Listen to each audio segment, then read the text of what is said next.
नमस्कार, मैं दीपक शर्मा, ज्योतिष आचार्य। आज के इस वीडियो के माध्यम से हम यह जानने का प्रयास करेंगे कि जातक का नेचर कैसा है और नेचर किस तरीके से देखा जाता है किसी भी व्यक्ति का, वह भी आपको मैं यहाँ पर समझाने का प्रयास करूँगा। आपको यहाँ समझाने जा रहा हूँ, तो वीडियो को पूरा अवश्य देखें और अंत तक देखें जिससे कि आपको पूर्ण रूप से समझ में आ सके। तो चलिए वीडियो को आगे बढ़ाते हैं और बात करते हैं नेचर की। तो उस जैसे कि दोस्तों आप सबको पता है, नेचर देखने के लिए हम प्रथम भाव का विचार करते हैं। यहाँ आप किसी भी व्यक्ति का नेचर जानने के लिए उसके लिए जो मुख्य चीज़ है आपको याद रखना है, प्रत्येक ग्रह का स्वभाव, अर्थात किस ग्रह का क्या स्वभाव होता है वह आपको पता होना चाहिए। अब आपको जो काम करना है वो काम क्या करना है, तो यहाँ पर आप प्रथम भाव को देखेंगे और प्रथम भाव के स्वामी को देखेंगे। तो प्रथम भाव की हम बात करेंगे तो प्रथम भाव में हम, जैसे कि ये प्रथम भाव हो गया हमारा लग्न, यहाँ से हम नेचर का विचार करते हैं। तो यहाँ पर बैठा हुआ है बुध। प्रथम भाव पर मंगल की दृष्टि जा रही है, जो कि पूर्ण रूप से प्रभावी नहीं है। डिग्री में भी हम इसमें देखेंगे क्योंकि हमें डिग्री का भी विशेष ध्यान रखना होता है। तो यहाँ पर मंगल की 10 डिग्री है, जो कि 50% अपना प्रभाव लग्न पर डाल रहा है। और इसके पश्चात अन्य ग्रह का भी देखेंगे तो यहाँ से जो है गुरु का भी एक्सपेक्ट जा रहा है 5वां, और केतु भी यहाँ से अपनी 5वीं दृष्टि से लग्न को देख रहा है। तो हमने इन ग्रहों को हम क्या करेंगे, नोट कर लेंगे। जैसे कि बुध इसमें आया, मंगल, गुरु, केतु, ये सारे ग्रह हमने देखे। ये सबको आप क्या करेंगे, नोट कर लें। इसके पश्चात आप देखें कि आपका जो लग्नेश है, यानी कि 10 नंबर लिखा हुआ है, 10 नंबर मकर राशि, जिसका स्वामी होता है शनि। अब शनि को आप देखिए कि शनि जो है किस भाव में बैठा हुआ है, अर्थात उसके साथ में युति किसकी है और उस पर दृष्टि डालने वाले ग्रह कौन कौन से हैं। तो यहाँ पर आप देखेंगे तो यहाँ पर जो है राहु की आप बात करेंगे कि राहु के साथ में युति है, लेकिन यहाँ पर राहु और शनि की युति नहीं है। राहु जो है 10 डिग्री का है तो शनि 25 डिग्री का, दोनों में 15 डिग्री के अंतराल होने की वजह से यह युति नहीं बनेगी। अतः राहु को हमने यहाँ से छोड़ दिया। शनि जो है लग्नेश होकर के तीसरे भाव में बैठा हुआ, जिस पर किसी अन्य ग्रह की दृष्टि भी चेक करेंगे।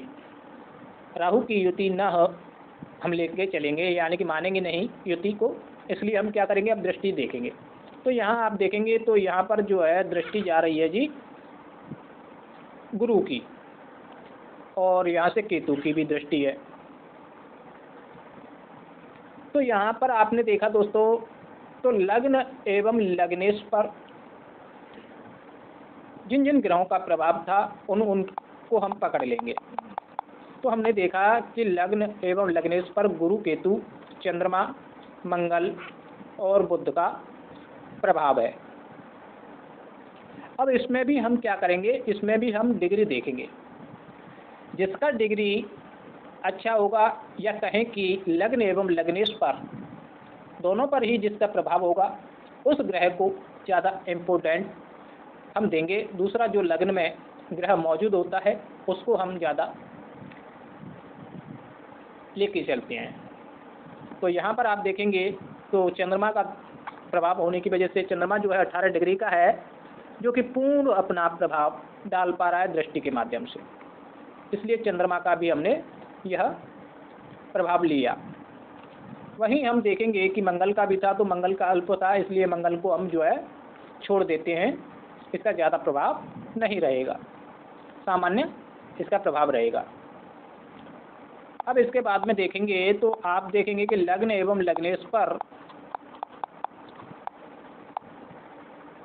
गुरु एवं केतु दोनों का ही इफेक्ट था, लेकिन यहाँ जो केतु है वह अपना इफेक्ट पूर्ण रूप से यहाँ पर नहीं डाल पा रहा, क्योंकि वह 50% ही अपना इफेक्ट यहाँ डाल पा रहा है। इसलिए केतु को भी हम जो है छोड़ देते हैं अभी के लिए। अब इसमें से जो पावरफुल ग्रह निकल के आए हमारे, वह आपका गुरु, चंद्र, ये हुए। और इसके बाद में हम बुध को भी यहाँ कंसीडर करेंगे, क्योंकि बुध जो है लग्न में ही बैठा हुआ है, इसलिए बुध का प्रभाव यहाँ अधिक हो गया। साथ ही दूसरा हमारा चंद्रमा और गुरु का भी प्रभाव यहाँ लग्न पर हुआ। अब बुध का लग्न में होने की वजह से ऐसा जातक या जातिका बुद्धिमान, व्यवहार कुशल, विद्वान, पढ़ाकू, बातूनी, चतुर और ऐसे व्यक्ति बहुत ज़्यादा बातचीत करने वाले, इसलिए हमने बोला बातूनी प्रवृत्ति के होते हैं। वहीं चंद्रमा की वजह से ऐसे व्यक्ति चंचल, अशांत, यानी कि यह व्यक्ति हमेशा अशांत बने रहते हैं। ये बहुत ज़्यादा चिंताशील होते हैं, अधिक विचार करने वाले होते हैं, अत्यधिक भावुक प्रवृत्ति के होते हैं। यह चंद्रमा का इफेक्ट होने की वजह से यह जातक व्यक्ति या स्त्री, जिसका भी यह चार्ट है, मैं यहाँ पर आपको नहीं बताऊंगा, बहुत ही संवेदनशील ये जो है नेचर की हैं और इनके अंदर मददगार या कहें कि हेल्पिंग नेचर इनका है। दूसरा हमने जैसे कहा था कि गुरु का, तो गुरु जो है उसका भी इफेक्ट जो था वह लग्न एवं लग्नेश दोनों पर ही आ रहा था, इसलिए यहाँ पर सर्वाधिक प्रभाव गुरु का रहेगा। गुरु जो है ज्ञान का कारक होने की वजह से ऐसा जातक या जातिका ज्ञानवान, धार्मिक प्रवृत्ति की या धार्मिक प्रवृत्ति वाला, भाग्यशाली, साधु सेवी या कहें कि साधु संत या जो अपने टीचर लोग होते हैं उनका सम्मान करने वाले, सोच विचार कर फैसला करने वाले या कहें कि कार्य करने वाले होते हैं। अब यहाँ पर मैं मंगल का भी अगर इफेक्ट लूँ तो मंगल जो है यहाँ पर जातक व्यक्ति को जिद्दी, जल्दबाज, क्रोधी, झंगोला अर्थात संघर्षशील प्रवृत्ति का बनाता है। तो ऐसे व्यक्ति जिद्दी भी होते हैं, लेकिन बहुत ज़्यादा जिद्दी नहीं बोला इसमें, क्योंकि मंगल यहाँ पर सामान्य इफेक्ट डाल रहा है, इसलिए इनके अंदर थोड़ा सा जिद्दीपना भी होगा, जल्दबाज भी होंगे और इनको चेहरे पर जो है आप जो है सामान्य मात्रा में क्रोध भी देख सकते हैं।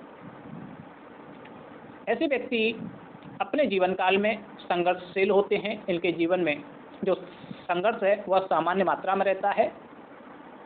वहीं केतु की बात करें, केतु का भी इफेक्ट था जो 50% यहाँ से प्रभावित था। तो ऐसे व्यक्ति सत्यवादी होते हैं, बिना सोचे समझे कार्य करने वाले होते हैं या कहें कि बेमतलब के भी यह व्यक्ति कभी कभी कार्य करते हैं, क्योंकि इनके अंदर स्वार्थ की कोई भावना नहीं होती। अतः यह हमेशा सत्यचल बोलते हैं और यह बिना सोचे समझे इसलिए बोला क्योंकि केतु जो है वह धड़ है, केतु का सिर नहीं है, इसलिए ऐसे व्यक्ति हमेशा सत्य ही बोलते हैं। दिमाग की बजाय वह अपने दिल से सोचते हैं। तो इस तरीके से हमने जो है नेचर को निकाला। तो इस तरीके से ही आप जो है नेचर के साथ साथ किसी भी विषय वस्तु पर निकाल सकते हैं। जैसे हमने नेचर को निकाला, ठीक उसी तरीके से आप जो है किसी भी विषय वस्तु के बारे में जानकारी प्राप्त कर सकते हैं, क्योंकि यही सूत्र आपका लागू होगा। लेकिन हर विषय के लिए, हर सब्जेक्ट के लिए, हर भाव के लिए अलग अलग चीज़ें ग्रहों से संबंधित आपको ज्ञात होना आवश्यक है। तो आशा करता हूँ आपको हमारे द्वारा यह बताया गया टेक्निक समझ में आया होगा। एक बार फिर से रिपीट कर देता हूँ। सर्वप्रथम आपको देखना है भाव, उसके बाद में देखना है भाव में बैठे हुए ग्रह, भाव पर दृष्टि डालने वाले ग्रह, और उसके बाद में आपको देखना है आपका लग्नेश किस ग्रह के साथ में युति में है, कौन से ग्रह आपके लग्नेश को देख रहे हैं। अब उनमें से जो ग्रह आपकी जन्म कुंडली में पावरफुल डिग्री लेकर के बैठा होगा, अर्थात युवा अवस्था का, वह ग्रह पूर्ण रूप से पावरफुल माना जाएगा, उसका इफेक्ट जातक के ऊपर देखने को मिलेगा। और दूसरा आपको ये भी देखना है कि जो लग्न में ग्रह बैठा होगा उसका पूर्ण रूप से, चाहे वह डिग्री में कितना ही कमज़ोर क्यों ना हो, लेकिन उसका इफेक्ट पूर्ण रहेगा, 100% रहेगा। दूसरा, आपके लग्नेश के साथ में जो ग्रह युति में होगा वह ग्रह का भी 100% प्रभाव होता है। इसके पश्चात आपके लग्न या लग्नेश दोनों पर जो ग्रह प्रभाव डाल रहा होगा दृष्टि या युति के माध्यम से, अर्थात आपके लग्नेश को और आपके लग्न भाव को जो ग्रह प्रभावित कर रहा होगा उसका भी हम बोल सकते हैं कि उसका भी 100% प्रभाव रहता है। तो इस तरीके से आप जो है देख सकते हैं। जो ग्रह मृत अवस्था या वृद्ध अवस्था का होता है या बाल अवस्था का होता है, ऐसे ग्रह का दृष्टि प्रभाव हम नहीं लेते, अर्थात उसका दृष्टि वहाँ तक हम नहीं लेते हैं। या कहें कि जैसे कि मंगल जो है यहाँ 0 से 6 डिग्री का होता, तो हम इसको लग्न पर दृष्टि नहीं मानते, क्योंकि उसके अंदर उतनी क्षमता नहीं है कि वह लग्न पर अपना प्रभाव डाल सके। तो दोस्तों, आशा करता हूँ आपको यह वीडियो पसंद आया होगा। पसंद आए तो लाइक करें, शेयर करें और अच्छे कमेंट करें, जिससे कि हमारा उत्साह बढ़े। और आपको इससे संबंधित कोई भी विषय वस्तु से संबंधित जानकारी चाहिए तो आप कमेंट के माध्यम से पूछ सकते हैं, जो हमने इसमें बताया। तब तक के लिए धन्यवाद। फिर मिलेंगे एक नए वीडियो में। नमस्कार, शुभ रात्रि।